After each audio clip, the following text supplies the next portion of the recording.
Shalom Aleichem, meu irmão e minha irmã, como vão vocês? Que Hashem vos abençoe em nome de Yeshua.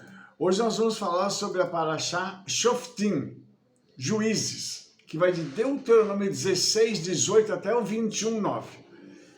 Só para a gente manter o ritmo, começamos com a Brit Hadashá lá no capítulo 3 de Mateus. Qual é a relação que esse capítulo tem com Shoftim, com os juízes? Os juízes e os oficiais. O capítulo 3 de Mateus fala para a gente sobre Yohanan, o imersor, o João Batista, tá? E diz o texto que ele apareceu pregando no deserto da Judeia, dizendo: arrependei-vos, porque é chegado o poder soberano dos céus sobre vós. Então, essa parashá, para a gente começar, ela vai falar sobre um momento que nós estamos vivendo, inclusive aqui no Brasil. A necessidade de arrependimento já, agora. E essa é uma parashá muito interessante porque ela está situada num momento histórico, não só nosso, como corpo do Mashiach, como também da nossa nação, que na minha opinião é algo crucial que a gente pare para pensar sobre arrependimento. Nós estamos chegando aí em Rosh Hashanah, logo depois disso tem Yom Kippur, que é um tempo voltado só para isso. Um tempo de arrependimento nacional. Aqui Yohanan estava falando com as pessoas que estavam ao seu redor, dizendo a eles: olha, isso agora é pessoal, é com cada um de vocês. É necessário haver arrependimento. Então, Mateus ele comenta sobre essas palavras de Yohanan, dizendo o seguinte: porque esse é aquele que foi dito pelo profeta Isaías, que disse: vós que clama no deserto, preparai o caminho do Senhor e endireitai as vossas veredas. Isaías já tinha profetizado que precisaria se preparar o caminho do Senhor para que Yeshua, o Mashiach, entrasse por ele. Teria que haver uma preparação. Por quê? Porque a voz de Yohanan anuncia que um evento está começando, ou ele está prestes a começar. E o que é isso? É esse poder soberano que está chegando. Essa palavra, poder soberano, lá na Brit Hadashá, ela foi traduzida por reino. Só que essa palavra reino, ela não dá a dimensão do que significa isso. Reino dá a ideia de algo estático, algo físico. Só que não é isso que Yohanan está dizendo. Yohanan está dando para aquela geração uma informação importantíssima, que em hebraico você entende de uma forma diferente. Não é o reino que está chegando. É o poder soberano dos céus que está invadindo a terra. É algo completamente diferente. Então, quando ele fala isso, ele está dando uma informação aos seus ouvintes judeus do século I, que é uma informação muito relevante. É uma informação que vai vir para impactar a vida daquela geração. E é interessante que ele se vestia como profeta. E as vestes de Yohanan vão se parecer muito com as vestes de Eliarro, o Elias. E por isso aqui tem uma particularidade.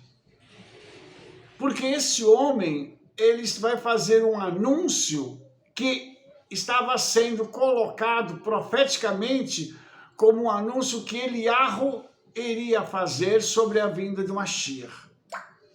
E aqui tem uma outra coisa muito interessante, porque alguns confundem esse texto porque não conseguem entender a mente judaica e uma mente rabínica. Alguns dizem, não, mas quem tem que vir é Elias. E Yeshua diz que Elias já veio, mas se referindo a Yohanan, que na realidade Yohanan vem com a função de Eliarro, de anunciar a vinda de Mashiach. Eliarro vai fazer o mesmo na grande tribulação. Entendeu? Então, para quem não conhece a mentalidade judaica, esse texto e os outros que Yeshua fala sobre Yohanan, eles ficam confusos. Porque existe uma forma rabínica de se falar e de se ensinar, que é diferente de uma forma exegética do cristianismo ou de outras religiões. Então, nós, no judaísmo, nós juntamos os pedaços, pegamos todas as evidências para fazermos conexões e anunciarmos e declararmos aquilo que está acontecendo de fato. Então, uma coisa que surtiu um efeito muito grande, a forma como ele estava falando, foi reconhecida pelos judeus da época. Tanto que lá em Mateus 3,5 está escrito assim: então ia ter com ele Jerusalém, Judeia e toda a província adjacente ao Jordão. Então você vê que sem rede social, sem celular, sem computador, sem notebook, sem tablet, a notícia correu de que havia um profeta anunciando a vinda de Mashiach. Olha só que coisa impressionante isso. Então, nós precisamos compreender qual é a conexão que essa mensagem tem com os nossos dias. Porque existem profetas de verdade ainda na Terra. Não é o cara que revela CPF, não é o cara que fala que você vai ganhar carro, casa, faz promessas para você que diz assim, olha, eu estou tendo uma revelação. Não. É aquele camarada ou aquela mulher que estão imersos no Espírito e que falam o que precisa ser dito. Não falam para agradar. E alguns dias atrás, nós vimos alguns vídeos de uma pessoa que se diz profeta, profetizando algo para alguém que seria assim, uma coisa maravilhosa e tal, e a pessoa foi presa.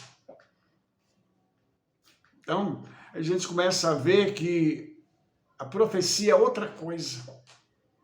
A profecia é algo muito mais profundo. E ela tem que estar em linha com as Escrituras. E isso é fundamental para que o profeta possa receber, digamos assim, o carimbo de ser profeta de verdade. E quando essas pessoas se aproximavam de Yohanan e vinham ouvir a sua mensagem, o texto diz que eles eram imersos no Jordão, confessando os seus pecados. Então eu quero falar sobre duas coisas. Eu vou falar primeiro da última para a gente ir para a primeira. Confissão de pecados. Aquelas pessoas estavam se arrependendo de verdade, porque estava havendo confissão pública de pecado. Você imagina uma pessoa chegar diante de um profeta e falar, olha, eu fiz isso, eu estou confessando o meu pecado.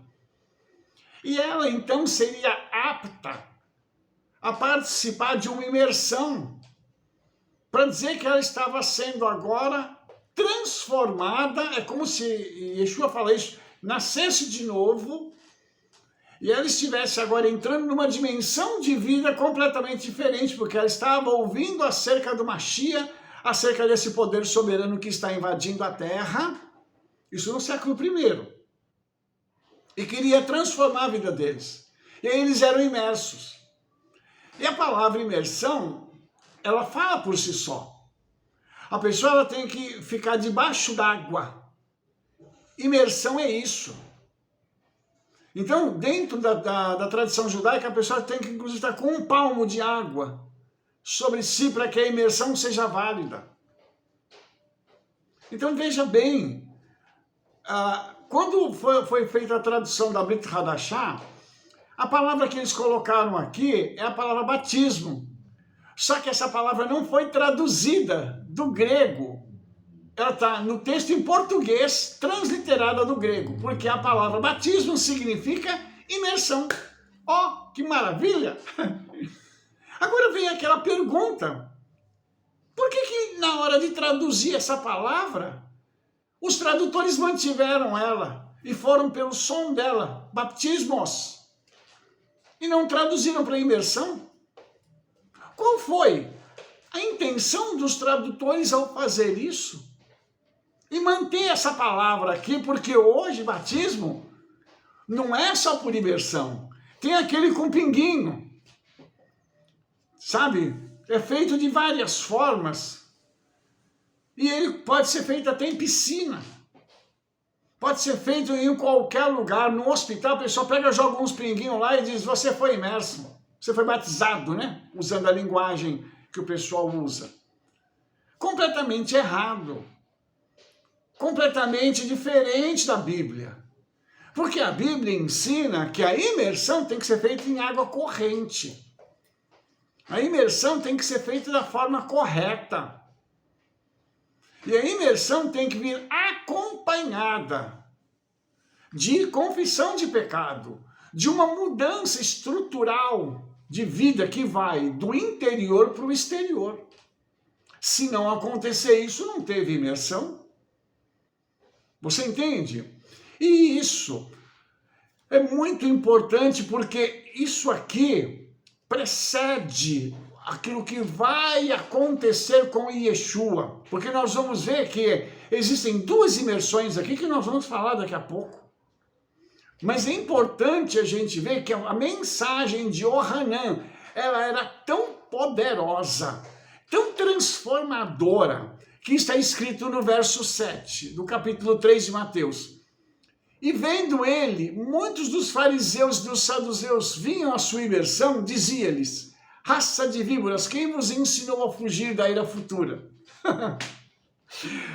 Profeta sendo profeta, que alegria a gente poder ler um versículo desse e saber que ele chegava e falava o que precisava ser dito. Não ficava com meias palavras, tentando agradar um ao outro, que se eu falar uma coisa assim, não me chamam mais para pregar. Eu não sou mais convidado para os congressos. Como mudou, né, irmãos? Como as coisas mudaram. Misericórdia. Os fariseus, que eram aqueles religiosos da época, e inclusive os saduceus que não acreditavam na ressurreição, estavam lá para ouvir a mensagem do profeta e serem impactados. E eles ouviam e acredito que ficavam assustados, porque era a mensagem da Torá, a mensagem dos profetas, que agora Yohanan, como profeta, está trazendo para eles. E essa mensagem, ela é avassaladora. Ela chega e parece um trator passando por cima de todo mundo. Que saudade, né, irmãos? Aqueles pregadores que falam a verdade, que ensinam da forma correta e que não tem medo de falar com ninguém. Mas vamos só mais um pouquinho para você entender. Yohanan diz para eles assim: quem vos ensinou a fugir da ira futura? O que significam essas palavras? Significa o seguinte: eles iam para o inferno se eles não se arrependessem. A Bíblia está falando dos religiosos da época. Exatamente isso. Como hoje existem religiosos que, se não se arrependerem, vão para o inferno. Literalmente. Então, nós temos aqui algo que é muito especial. É uma mensagem que atinge não só as classes mais desfavorecidas, as ovelhas, mas atinge as lideranças. Uma mensagem que ela transcende as categorias, as classes sociais, e ela chega longe. Você vai ver que a mensagem de Yohanan vai chegar lá no palácio. Então, Era um camarada que falava, e falava com propriedade, ele falava com unção, ele foi chamado pelo Espírito Santo para fazer isso. E quando a pessoa é chamada, não tem jeito. Lembrando que os pais dele, o pai era sacerdote, então ele era de família sacerdotal. E para ele, pouco importava. Precisava falar, abria a boca e falava. Então, essa é uma questão muito interessante e que nós precisamos parar para considerar nos nossos dias. O que está faltando para nós hoje? Está faltando falar sobre arrependimento. Está faltando falar sobre perdão de pecado. Mas antes de anunciar o perdão de pecado, tem que falar do pecado em si. Não é só aquela mensagem linda, construir algo que vai deixar todo mundo alegrinho. Não, é construir, é trazer algo que o Espírito Santo coloca no nosso coração, na nossa boca, para chegar e dizer. E por que isso, irmãos? Porque essa mensagem transcende o tempo, transcende as classes sociais, ela alcança todo mundo. Porque a Bíblia diz que não há homem que não peque. Rabino Shaul diz: todos pecaram e caíram e estão alijados da glória do Criador. Fomos separados dessa glória por causa do pecado. Então Yohanan está querendo dizer para eles justamente isso. O que nós perdemos lá atrás, dá para a gente recuperar enquanto há vida. E isso é importante salientar aqui. Ele estava pregando para aquela geração, porque para eles a oportunidade era, naquele momento, que para eles era o agora. Hoje estamos tendo a mesma oportunidade, é o nosso agora. Mas a pergunta que não quer calar, nós estamos ouvindo? Nós estamos recebendo essa palavra dentro dos nossos corações e dizendo assim: realmente eu pequei, eu preciso ser transformado, eu preciso de uma mudança de vida. E ele diz: produzir, pois, frutos dignos de arrependimento, ou seja, não é só o falar. As ações posteriores a tudo aquilo que aconteceu lá no Rio Jordão, no século I, tinham que falar mais alto do que as palavras que eles tinham dito ali para Yohanan. Porque, lógico, a pessoa vai confessar o seu pecado, vai pedir perdão e o Senhor vai perdoar na hora, aí apaga. Tanto que os pecados são lançados lá no mar do esquecimento. E tem uma coisa interessante, o Senhor se esquece dos nossos pecados. As pessoas não. Isso é uma outra conversa. Eu nem sei se tem gente que está preparada para ouvir isso. Mas hoje nós temos pessoas que têm o prazer de acusar os outros por aquilo que eles fizeram no passado. Elas se lembram dos pecados passados. E acusam as pessoas com base nisso. Cortam relacionamentos com base nisso. E nós sabemos que nós não somos mais aquelas pessoas lá do passado. Nós somos outras pessoas que foram transformadas a partir de um tempo em que o Espírito vem trabalhando conosco. Lógico que eu estou falando de gente que se permite ser trabalhada, gente que aceita tudo isso. Então, quando alguém chega e diz assim: você fez isso no passado e eu não alcancei perdão? Como assim? Eu sou aquela mesma pessoa que pecou lá atrás? Há 20, 30 anos atrás? Então, Yohanan está dizendo que tem que ter fruto digno de arrependimento. Porque tem gente, e Yohanan vai colocar isso aqui no verso 9, ele diz assim: não presumais, dizendo em vós mesmos: a Abraão temos por pai. Ou seja, os méritos de Abraão vão nos salvar. A salvação não é por meritocracia. A única meritocracia que aparece é de Yeshua, não nossa. Eu não posso acreditar uma outra pessoa e dizer assim: porque o meu pai foi uma pessoa muito boa, porque ele fez isso, ele fez aquilo, eu vou no rastro dele, eu vou ser salvo porque ele já está na eternidade com o Senhor.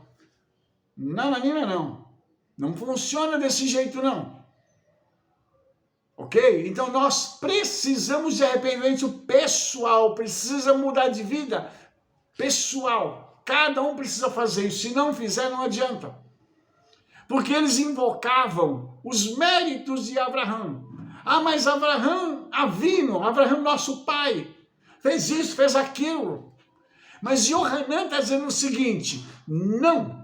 E ele diz assim, porque eu vos digo que mesmo destas pedras, Elohim pode despertar filhos a Abraão. E aqui, irmãos, é muito interessante isso que está sendo dito por Yohanan. Porque a palavra pedras e filhos, ela é de uma raiz comum em hebraico. Então os filhos são como se fossem pedras de uma construção. Inclusive, a Brit Hadashah fala disso, que nós somos pedras vivas de um edifício.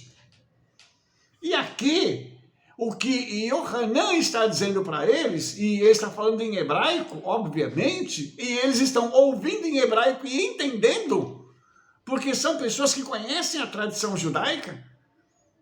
Yohanan vai fazer, de certa forma, um trocadilho em hebraico para mostrar para eles que se o Senhor quiser, se o Criador quiser, ele pega uma pedra e transforma em filho. E ele está dizendo o seguinte, não limite o poder do Criador. Porém, ele diz assim, não se apoie nos méritos de Abraão. Você precisa ter a sua transformação pessoal. Você precisa que algo aconteça contigo que mude a tua vida. Não adianta ficar se apoiando nos outros. Isso não serve para ninguém. No momento da salvação, do arrebatamento, é tudo individual. Na hora do julgamento, é individual. É por isso que ele está dizendo isso. Por isso, Yohanan está sendo tão cirúrgico nas palavras. E ele está falando com pessoas que são não só os religiosos da época, mas tem outras pessoas que são seus ouvintes, que estão lá em Israel, às margens do Rio Jordão, ouvindo a sua drachá, o seu discurso. E pelo que nós estamos lendo aqui, Yohanan não passava a mão em ninguém, não. Hoje nós temos uma expressão aqui no Brasil que é passar pano, né? Não faz isso, não. Ele diz o que precisa ser dito, não o que as pessoas querem ouvir. Porque há uma diferença. Nós temos um ego muito grande, muito inchado, que nós precisamos ser agradados pelas pessoas. Nós precisamos ouvir que nós somos isso, aquilo outro. Mas nós não podemos ouvir, nós não suportamos ouvir uma palavra dessa. Eu fico imaginando Yohanan hoje pregando nas igrejas. Ia ser um desastre, iam botar ele para fora. Eu acredito que até Yeshua pregando, iam botar ele para fora e ia falar assim, ó, sai daqui porque o senhor está falando demais. Essa não é uma mensagem popular, mas é uma mensagem necessária, é uma mensagem fundamental para os nossos dias. Essa mensagem não tem like, essa mensagem não tem hashtag, arrependa-se já. Essa mensagem tem outra coisa. Ela carrega um poder de transformação. Mas hoje, como naquela época, não. Nós não queremos ouvir isso. Veja bem, olha o que Yohanan está dizendo agora aqui. Tá? Verso 10, ele está dizendo o seguinte, e também agora está posto machado à raiz das árvores. Toda árvore, pois que não produz bom fruto, corta-se e lança-se ao fogo. De novo, Yohanan está usando a tradição judaica para poder ensinar algo, para falar sobre julgamento. O que ele está usando aqui? Árvore. Porque a árvore do campo ela é comparada ao homem. Ele não está dizendo aqui que vai cortar árvores e vai jogá-las no fogo. Até porque no século I, naquela região tinha poucas árvores. E acabar com o que tinha era uma loucura. Né? A pretensão dele não era essa. Mas Yohanan estava usando a tradição judaica para poder passar uma outra mensagem para eles. Para dizer o seguinte, deixa eu explicar para vocês. O machado, que é o julgamento do Senhor, que aí nós vamos para Parashá Shoftim, que são aqueles que vão, o julgamento é feito e vão vir aqueles oficiais de justiça para fazer cumprir. Que nesse caso aqui são os anjos. Que eles vêm, recebem lá em Rosh Hashanah, os decretos celestiais, eles cumprem isso durante o ano todo. Então, os oficiais de justiça já estão com o machado pronto para poder colocar em prática o que foi escrito na eternidade, os decretos celestiais, tanto para bem quanto para mal. Porque as pessoas acham que nada de mal vai acontecer, mas cada um vive sua própria vida. Engraçado isso, né? A gente só quer coisa boa, mas nós não estamos plantando essas coisas boas. E mesmo assim a gente quer colher algo diferente, algo lindo. Ai, Yeshua é tão bom, ele não vai fazer nada de mal comigo, não. Imagina, eu sou uma pessoa tão assim correta, santa, bondosa. Mas Yohanan está dizendo para essas pessoas aqui, inclusive para os fariseus e os saduceus, as pessoas que eram os religiosos, eram aqueles que eram vistos por todos como as lideranças da sua época. Ele está dizendo o seguinte, o machado está posto à raiz das árvores, e para cortar pela raiz é para acabar com a árvore. Preste atenção nisso, o machado está sendo colocado não é para cortar a árvore, não, é a raiz, é exterminar, é acabar com essa árvore. Você está entendendo a mensagem? Ou seja, não vai ter segunda chance. Com Nabucodonosor foi dito que ele era como se fosse uma árvore que ia ser cortada, mas ela iria rebrotar. Aqui não. Aqui não tem chance, porque vai na onde? Na raiz. E aqui vai acabar. Então é por isso que eu digo para você que isso aqui não é popular. Não é dizer para a pessoa assim, ó, você se arrependa, porque senão você vai para o inferno. O que ele estava querendo dizer era isso aqui. Então ele está dizendo, toda árvore que não produz bom fruto, ou seja, se falou aqui de frutos dignos de arrependimento. Ele já tinha dito isso aqui no contexto. Agora, Yohanan está dizendo, se não produz bom fruto, vai queimar. Vai queimar no fogo. Ou seja, ele está falando do inferno. Eu não vou falar do inferno aqui, irmãos, porque nós temos já os vídeos falando sobre isso, sobre a ação de Hassatan, tudo isso nós temos aqui no canal. Mas eu queria dizer para você o seguinte, segundo a tradição judaica, o inferno tem 7 repartições. 7, para onde são levadas as pessoas que morrem sem Yeshua, de acordo com aquilo que elas fizeram aqui na terra. Você entende como isso aqui é sério? Você entende que isso aqui, Yohanan já está abrindo os olhos daquela geração. E a sua mensagem é tão poderosa que hoje os nossos olhos estão sendo abertos para aquilo que ele disse lá no passado. Para que nós tenhamos ainda a chance de mudar a nossa vida e a vida das pessoas que estão no nosso entorno através do arrependimento e de uma vivência de bons frutos, como Yohanan colocou aqui, para que nós não sejamos visitados pela morte para ser cortado pela raiz. Você entende como isso é tremendo, mas é ao mesmo tempo estarrecedor, porque os nossos dias eles estão contados, mas ninguém sabe quanto tempo tem pela frente. E mesmo assim, a maioria das pessoas não está preocupada com esse momento da sua vida. Interessante isso, né? A pessoa não pensa na sua eternidade futura.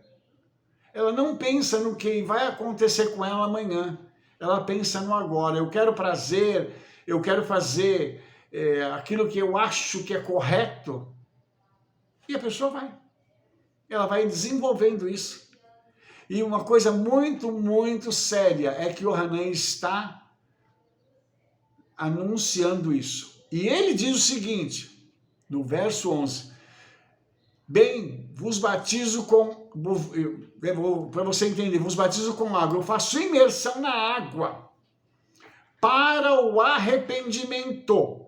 Ou seja, a imersão na água, ela é uma figura do teu arrependimento. Quando uma pessoa vai para fazer isso, não é só para tomar banho. Não é só para sair de lá e a vida continuar do mesmo jeito. Tem que haver mudança. Outra coisa que ele diz aqui. Aquele que vem após mim, agora já está falando do Mashiach, já está falando de Yeshua, mais poderoso é que eu. Ou seja, eu não posso me comparar com ele. As suas sandálias eu não sou digno de levar. Nem para ser servo dele eu sirvo. É o que o Hanan está dizendo aqui. E ele diz assim, ele vos imergirá com o Espírito Santo e com fogo. E aí ele já está falando de uma outra realidade judaica. Ele já está falando que existe uma imersão no Espírito e que ela purifica a pessoa de dentro para fora. Esse fogo aqui não é para matar, esse fogo é para purificar, diferente do fogo lá de cima. Você está entendendo? Você vê que a analogia aqui, e o Hanan está usando, é muito clara. As comparações rabínicas que ele está fazendo são muito claras. E mesmo sem a gente ter que entrar diretamente no hebraico, isso aqui está muito claro já em português. Para você conseguir entender que as palavras dele apontavam já para um evento no presente, quando ele estava pregando, e para um tempo futuro, que é o nosso tempo. Nos nossos dias, Yeshua também quer fazer a imersão nossa na água para o arrependimento, mas ele quer nos imergir com o Espírito Santo, para haver uma purificação interior e uma transformação interior. Então tudo isso, Yohanan já estava profetizando, antes de Yeshua aparecer. Ele já estava anunciando aquilo que aconteceria no futuro, não só com aqueles judeus, mas conosco, nos nossos dias. Ele enxergou o futuro, ele nos via aqui hoje, com toda essa possibilidade da gente ter essa glória, esse poder sobre nós, desde que nós tenhamos a nossa atitude de imersão correta. E ele fala uma outra coisa aqui, no verso 12. E em sua mão já tem a pá, e limpará a sua eira e recolherá no celeiro o seu trigo, e queimará a palha com um fogo que nunca se apagará. Novamente, a mente rabínica, sacerdotal de Yohanan, nos trazendo uma mensagem profunda. Ele disse assim, olha, ele tem a pá, ele vai recolher o trigo na eira, que é onde o trigo é separado para ser moído. Ele vai pegar esse trigo e vai recolher no seu celeiro, que simboliza o mundo vindouro, o Olam Rabá. Então, ele já está dizendo que quem aqui caminha dentro desse padrão de Yeshua já vai poder ser recolhido. Quando for recolhido, vai para o celeiro do Senhor, que é lugar de trigo. Mas ele também coloca o oposto disso, e ele chama de palha, que é o que restou do trigo. É a palha. Essa não tem utilidade, não tem finalidade. Vai ser queimada. E é interessante, irmãos, que Numa outra passagem, Yeshua fala sobre o inimigo que veio até o campo, e quando o Senhor da terra semeia trigo, ele vem à noite e semeia o joio. E Yeshua usa essa mesma analogia que Yohanan, dizendo que o trigo é separado e recolhido no celeiro e o joio é queimado. Porque o joio é venenoso. Aqui a gente começa a perceber que há uma clara alusão, e no judaísmo do primeiro século se entendia isso muito bem, sobre o inferno. Tá? Como eu disse para vocês, o inferno é algo que no judaísmo os nossos sábios falam muito disso. Tá? Infelizmente, hoje em dia, existem algumas vertentes do judaísmo que eles dizem, não, isso não existe. O inferno não existe, porque o Eterno não manda ninguém para o inferno. Ele manda para um lugarzinho lá, a pessoa vai passando por uma purificação e voltando, que é o que o pessoal conhece como purgatório. Né? Infelizmente, eles faltaram em alguma aula da Yeshiva, que ensina sobre isso. Os irmãos entenderam isso? Os Bnei Noah, né? Que eu vou depois gravar um vídeo falando sobre eles, que eles também não acreditam em inferno. E fazer o quê? Para eles não existe inferno. Então, isso que Yohanan está dizendo aqui, que inclusive ele fala aqui de um fogo que nunca se apagará. Ou seja, assim como a salvação é eterna, a perdição também é eterna. Está tudo aqui, implícito nesse versículo. Isso aqui são coisas sérias, que nós precisamos parar para atentarmos. Qual é o caminho que nós estamos seguindo? Nós estamos seguindo o caminho que Yeshua determinou? Sim. Estamos obedecendo a palavra dele? Sim. Então, mantenha-se na rota, meu irmão. Minha irmã, não saia da rota.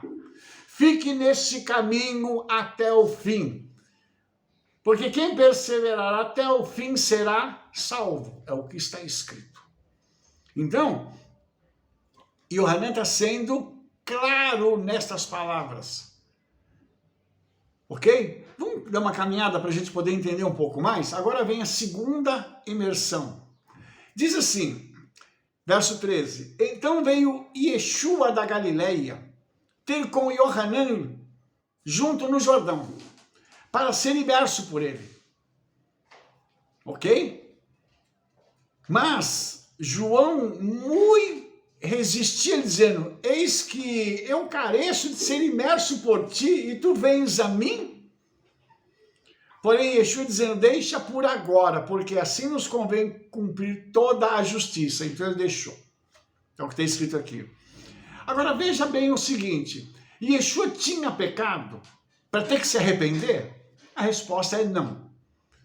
Yeshua tinha algum problema com alguém para ter que confessar ali, porque eles faziam uma confissão de pecados? A resposta é não.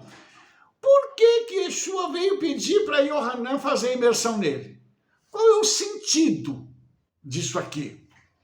Para que Yeshua veio? Vamos lembrar que um pouco antes do vídeo eu disse que Yohanan, ele é filho de sacerdotes, então ele é sacerdote. E o sacerdote, ele era aquele que preparava alguém para que aquela pessoa pudesse ser lançada no ministério. Ele fazia a unção daquela pessoa. Ele fazia a imersão daquela pessoa. Então, na realidade, o que vai acontecer aqui é que Yeshua chega e está dizendo para Yohanan, vou começar o meu trabalho agora. E eles eram da mesma família. Então, por favor, faça a imersão, porque eu preciso que alguém como você, que crê em mim, possa já me consagrar para que eu seja liberado para iniciar o meu ministério. Isso é uma coisa muito tremenda, irmãos, que Yeshua se submeteu a isso. E ele está trazendo aqui um princípio para nós, uma lição que nós temos que aprender. A nos submetermos, a fazer todo o caminho correto para que nós possamos iniciar o nosso ministério. E Yeshua passou todo esse tempo, e aqui ele tem 30 anos, ele passou todo esse tempo se preparando para o ministério, esperando o momento correto de iniciar o seu ministério. E o homem não iniciava isso antes dos 30 anos. Por isso, é necessário nós entendermos que esse número tem algo a ver, mas o que eu quero mexer agora um pouquinho com você é a questão da maturidade. Um homem com 30 anos, ele já é um pouco mais maduro para poder compreender determinadas coisas e agir no que diz respeito a isso. E o homem, quando está com 30 anos, via de regra, ele já está casado. De Yeshua não, porque a noiva de Yeshua é espiritual, isso é um outro assunto também. Mas ele já está casado para que ele possa desenvolver o seu ministério sabendo o que é casamento, sabendo o que é família, sabendo o que é filho ou filhos, para poder cuidar de uma congregação, de uma sinagoga, de uma igreja. Então precisa-se ter esse tipo de experiência anterior para se ter uma experiência posterior com pessoas. Essa experiência começa dentro da família e ela depois é transportada para se cuidar de famílias. Então Yeshua, quando ele vai fazer essa imersão, é para que essa preparação seja então finalizada e ele possa iniciar o seu ministério.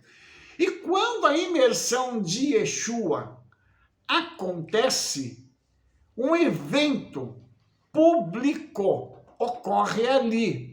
Está escrito assim: e sendo Yeshua imerso, saiu logo da água, e eis que se lhe abriram os céus, e viu o Espírito de Elohim, que descia como pomba e vinha sobre ele.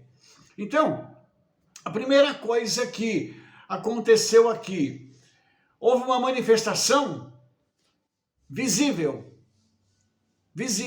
daquilo que Yeshua estava fazendo. Ele tinha acabado de sair da água e veio uma pomba como o Espírito do Eterno numa pomba para poder dizer o seguinte: eu estou contigo. Por quê? Lá em Gênesis 1:2 diz que o Espírito de Elohim pairava sobre as águas.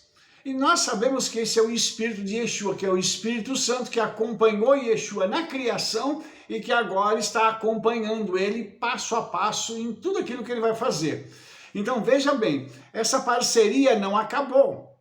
Essa parceria está sendo dada continuidade nela, aqui.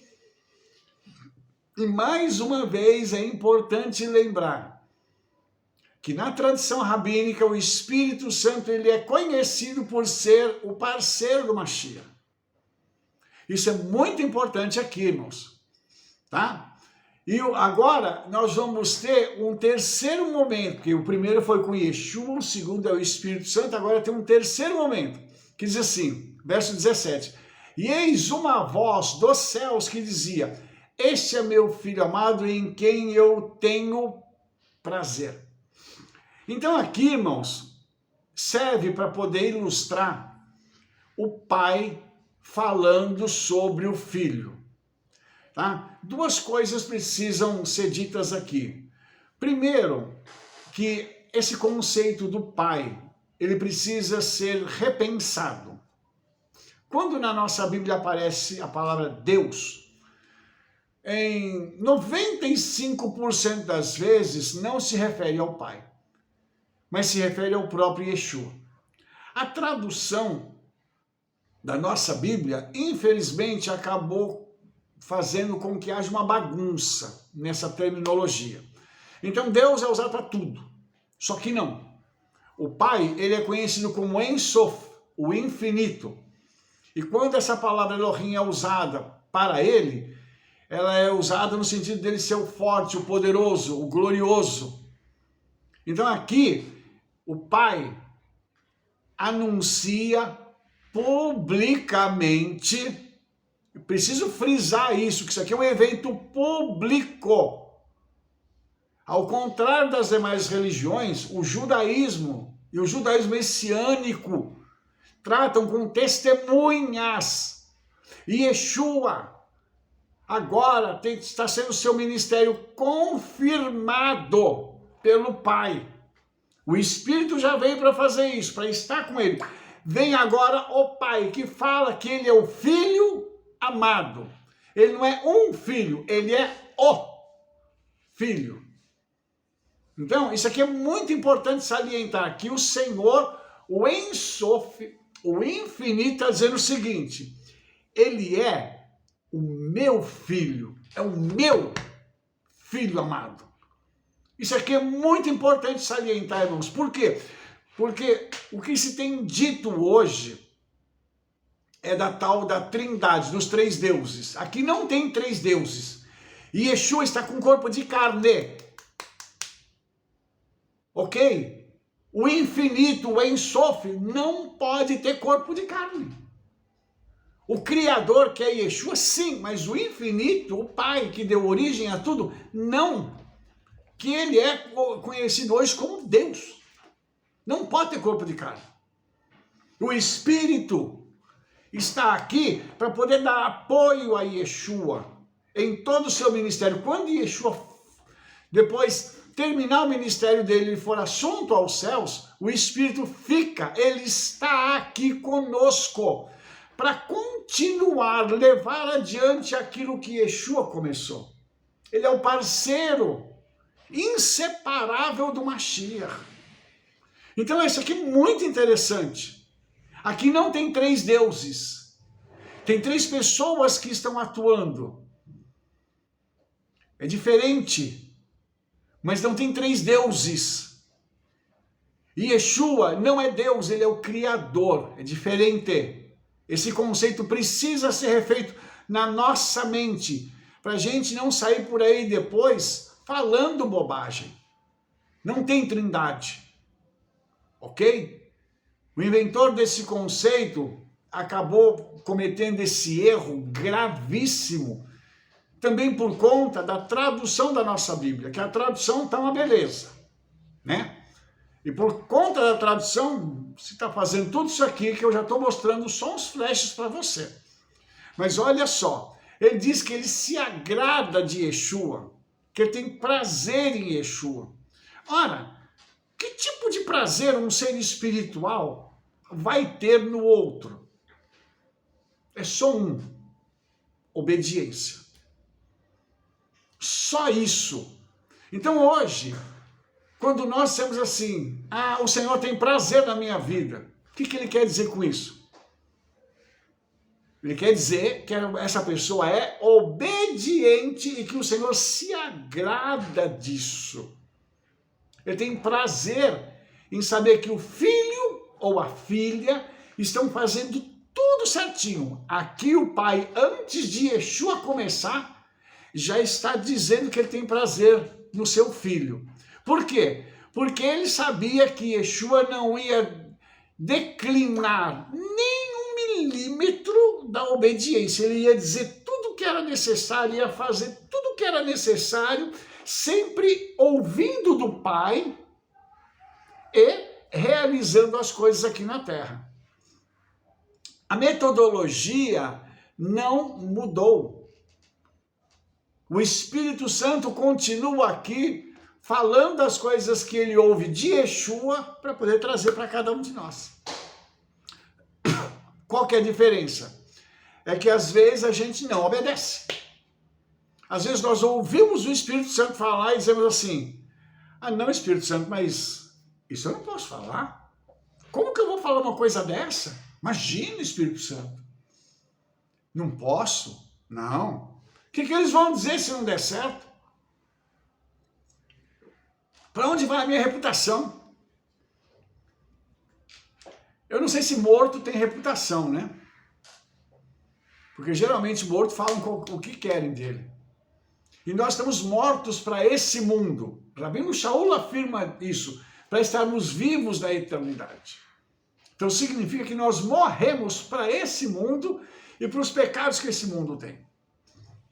O padrão desse mundo já era. Nós vivemos um outro padrão. Nós vivemos um padrão de obediência à Bíblia, às Escrituras. E nós não precisamos nos firmar em outra coisa. Nós não temos necessidade nenhuma de fazer isso. É por isso que a gente tem que parar para analisar o seguinte: será que nós não estamos precisando ouvir mais uma mensagem que nos confronte do que aquela que nos afague? Será que nós não estamos precisando mais ser amassado pela palavra do Senhor do que a gente ficar ouvindo só aquelas profecias? Eis que te digo, meu servo, que você vai receber lá a sua bênção. Será que é só isso? Será que o caminho é só esse? Os profetas modernos, aqui eu não quero generalizar, por favor, eu já falei isso em vídeos anteriores. Nós conhecemos profetas de verdade e temos notícia de outros. Então eu não quero generalizar aqui, porque toda generalização é muito perigosa e danosa, porque ela coloca pessoas que não merecem dentro de uma categoria que elas não pertencem, então a gente precisa tomar cuidado com isso, mas tá difícil. Tá difícil, porque nas redes sociais o que aparece de profeta dessa estirpe que eu estou falando para você é complicado, tá? Então, nós temos que atentar para a palavra e a gente começar a entender quem é o Senhor, quem é o Criador de todas as coisas, que é o próprio Yeshua. Eu também já falei disso em vídeos anteriores. E quando o profeta Isaías, que é a Haftará, né, que faz a conexão, o profeta Isaías começa a falar, lá no capítulo 51, a partir do verso 12, ele fala: eu sou aquele que vos consola. Quem pôs és tu para que temas o homem? Preste atenção nisso, que é mortal, e o filho do homem que se tornará em feno, a palha. Ligando isso com as palavras de Yohanan. Veja que impressionante essa profecia. E te esqueces do Eterno que te criou, que estendeu o céu, se fundou a terra, e temes continuamente todo dia o furor do angustiador? Quando se prepara para destruir, onde está o furor do que te atribulava? Porque quando o Senhor, irmãos, ele diz assim, basta, acabou. Por isso que o profeta não pode ter medo de ninguém. O profeta ele tem que entregar a mensagem dele pura. Ele não pode querer florear a mensagem, né? Tem gente que quer florear, tem gente que quer assim, não, eu não posso dizer isso aqui dessa forma. Não, eu tenho que tomar cuidado. Não é assim, o profeta vai e fala o que o Senhor manda dizer, porque o profeta Isaías diz assim, o exilado cativo depressa será solto e não morrerá na caverna, e o seu pão não lhe faltará. Isso é palavra de profeta. Ah, você está exilado, você está cativo? Não se preocupe, porque a sua redenção virá. Você não vai morrer na caverna para onde você foi arrastado. Porque o que acontece, irmãos, é que hoje pessoas têm sido colocadas em cavernas por palavras. Gente que abre a boca para falar mal, para amaldiçoar, para acabar com o ministério do outro, por ciúme, por ganância. E o Senhor está dizendo o seguinte, eu vou te tirar desse lugar e vou te colocar em outro lugar, e não vai te faltar o pão. Porque geralmente quando uma pessoa é mandada para esses lugares, até o seu sustento corre risco. E quantas vezes nós não vimos isso, irmãos? De pessoas sérias sendo cortadas do meio. Por quê? Porque falaram a verdade e que passaram necessidade, passaram angústia. E se não for o Senhor sustentar essas pessoas, a gente não sabe o que teria acontecido. Mas esse é um problema sério que já aconteceu em Israel, que já estava acontecendo no século I com os fariseus, com os saduceus, e que acontece nos nossos dias. Pessoas que os ouvidos estão querendo só ouvir novidade. Ah, eu quero ouvir coisa nova. Ah, porque eu quero um videozinho lá do TikTok, lá de não sei aonde. Eu quero só ouvir um recortezinho lá no YouTube.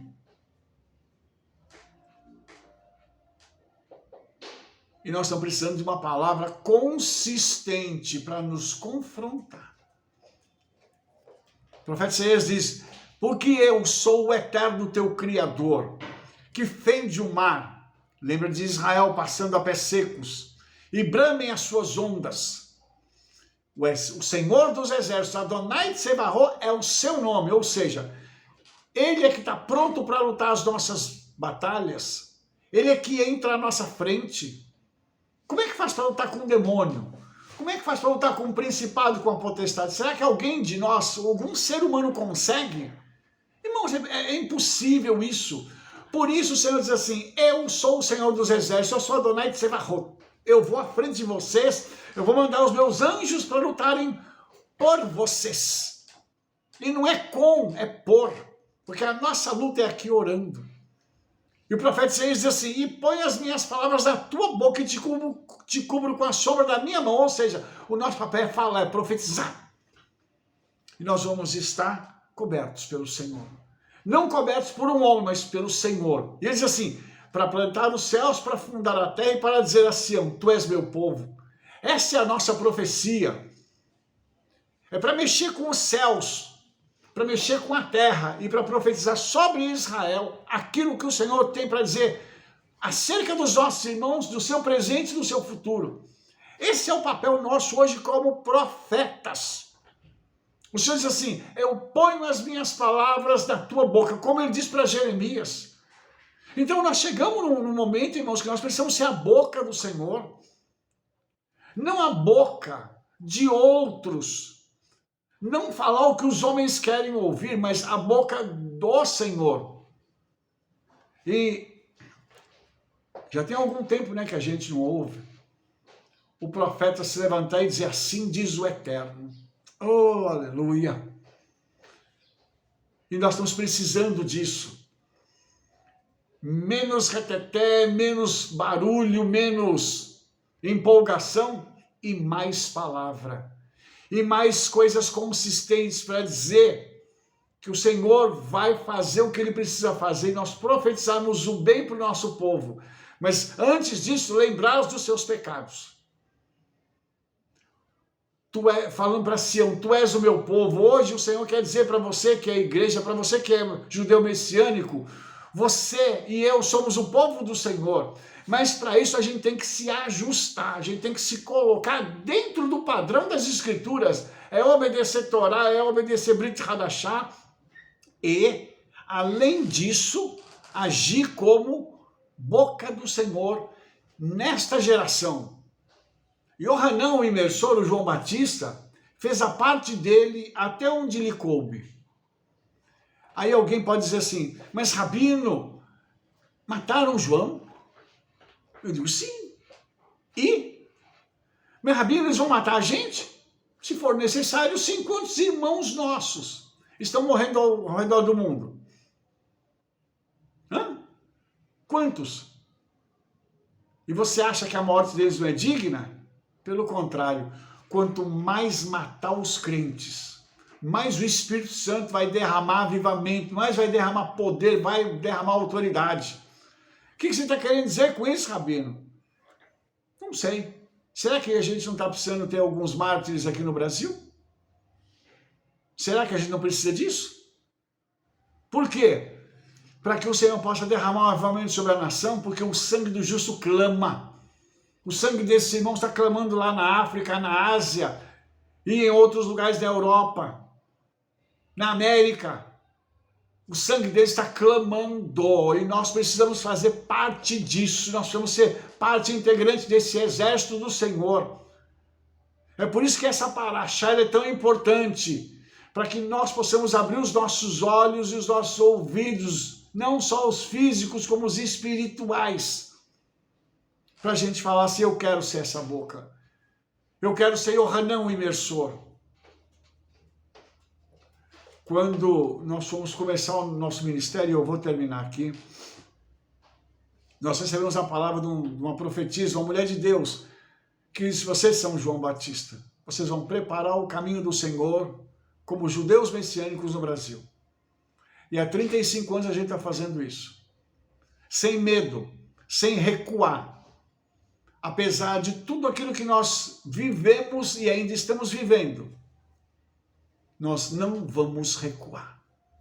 Eu queria dizer para você, em nome de Yeshua, é tempo de avançar, é tempo de continuar pregando e dizendo para todos, não só para a igreja, não só para Israel, não só para os judeus seculares, é tempo de dizer para o mundo, arrependei-vos, porque o poder soberano de Elohim está entre nós e muito em breve o rei virá buscar o seu povo.